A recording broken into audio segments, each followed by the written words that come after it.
তালিকা লগা এখন উৰণ সেতু উদ্বোধন নহওঁতে উৰণ সেতুত ইটোৰ পাছত সিটো বিসংগতি এফালে উৰণ সেতুত গাত আনফালে উৰণ সেতুৰ অংশ খহি গৈছে প্ৰাণ উৰণ সেতুৰ বাবে কৃত্ৰিম বানপানীত কক পকাইছে জনতাই উদ্বোধন নহওঁতে জহি খহি গ'ল এখন উৰণ সেতু সেতুখনৰ ওপৰত গাত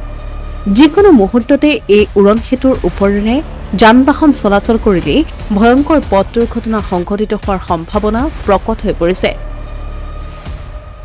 এই উৰণ সেতুখন হৈছে বাইহাটা চাৰিআলিত নিৰ্মিত উৰণ সেতু নিৰ্মল ইনফ্ৰা নামৰ নিৰ্মাণকাৰী প্ৰতিষ্ঠানটোৱে নিৰ্মাণ কৰিছিল বাইহাটাৰ এই উৰণ সেতুখন 2024 জানুৱাৰীত এই ব্ৰিজখনৰ কিছু অংশ খহি এজন লোকেও প্ৰাণ হেৰুৱাইছিল 2024 শেষত সম্পূৰ্ণ হোৱাৰ কথা আছিল এই অভাৰ ব্ৰিজখন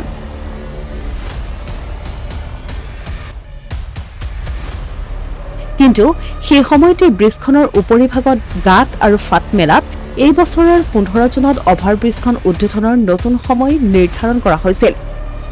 কিন্তু সেই সময়ও পাৰ হৈ গ'ল কিন্তু এই অভাৰ ব্ৰিজৰ উদ্বোধন নহ'ল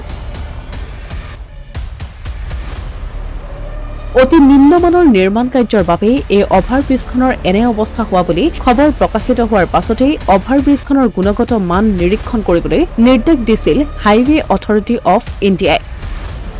এই সন্দৰ্ভত অসমীয়া প্ৰতিদিন ডিজিটেলত প্ৰকাশ হৈছিল বিস্তৃত খবৰ উল্লেখযোগ্য যে কেৱল এয়াই নহয় উৰণ সেতুখনৰ নিৰ্মাণৰ সময়ত দুয়োকাষে নিৰ্মাণ কৰা নলা নৰ্দমাৰ নিৰ্মাণ কাৰ্যৰ বিসংগতিৰ বাবে দুখন গাঁও কৃত্ৰিম বানপানীৰ কবলত এই সন্দৰ্ভত অভিযোগো কৰি আহিছে ৰাইজে কিন্তু ৰাইজৰ সমস্যাৰ খবৰ ল'বলৈ সময় নথকা বিভাগীয় কৰ্তৃপক্ষ তথা বিধায়ক দিগন্ত কলিতাৰ যেন বাতৰি প্ৰকাশৰ পাছতেই লৰিল গা বাইহাটা চাৰিআলিত নতুনকৈ নিৰ্মাণ কৰা উৰণ সেতুখন বুধবাৰে পৰিদৰ্শন কৰে কমলপুৰৰ বিধায়ক দিগন্ত কলিতা আৰু কামৰূপ জিলা আয়ুক্ত দেৱকুমাৰ মিশ্ৰই এই পৰিদৰ্শন কালত জিলা আয়ুক্তগৰাকীৰ মন্তব্য উৰণীয়া সেতুখনৰ নিৰ্মাণ কাৰ্য সম্পূৰ্ণ হোৱাৰ পিছতো বহুদিন ধৰি ব্যৱহাৰ নোহোৱাৰ বাবেহে হেনো এনেদৰে দগাঁতৰ সৃষ্টি হৈছে তেওঁক এই কথা ৰাষ্ট্ৰীয় ঘাইপথ প্ৰাধিকৰণৰ বিষয়ে জনোৱা বুলি সংবাদ মাধ্যমৰ আগত প্ৰকাশ কৰে মানে একচুয়ালি ফ্লাইওভাৰখনটো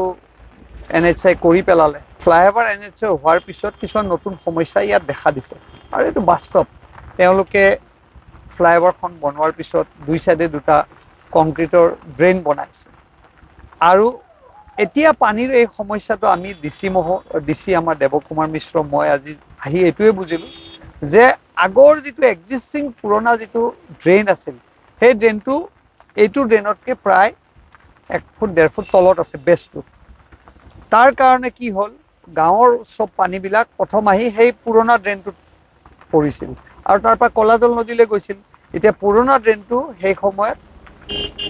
ভাঙি পেলালে কৰবাত মানুহে মাটি ফিলিং কৰিলে কৰবাত জাম হৈ থাকিল হেতু কাৰণে পুৰণা ড্ৰেইনটো নথকা কাৰণে এই মানুহৰ এইটো সমস্যা হৈছে এতিয়া নতুন ড্ৰেইনটো ফ্লাইওভাৰৰ পানীটো ওলাই যোৱাৰ কাৰণে কৰিছে কিন্তু পুৰণা ড্ৰেইনটো বনা আছিল আমাৰ ৰাইজৰ দুইফালৰ পানী যাব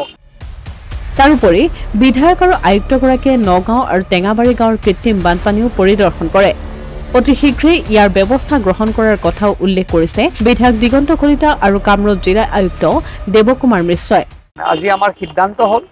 যে পুৰণা ড্ৰেইনটো তেওঁলোকে নতুনকে বনাই পানী চলাচলৰ ব্যৱস্থা কৰিব আৰু এইকিটা দিন অকমান মানুহে যন্ত্ৰণাত ভুগিছে তাৰ কাৰণে আমাৰো দুখ লাগিছে আমি আশা কৰিছো যে অতি সোনকালে পুৰণা ড্ৰেইনটো বনাই আমি মুকলি কৰি দিম আৰু মানুহৰ এই সমস্যাটো দূৰ হ'ব বুলি আমাৰ বিশ্বাস আমি ইয়াক মুকলি কৰিব পৰা নাই সেইখিনি এই এমাহৰ ভিতৰত তেওঁলোকে গোটেই যাৱতীয় ব্যৱস্থা ল'ব আৰু এমাহৰ ভিতৰত মই ভাবিছো এইখন মুকলি কৰাৰ বাবে আমি সক্ষম হৈ উঠিম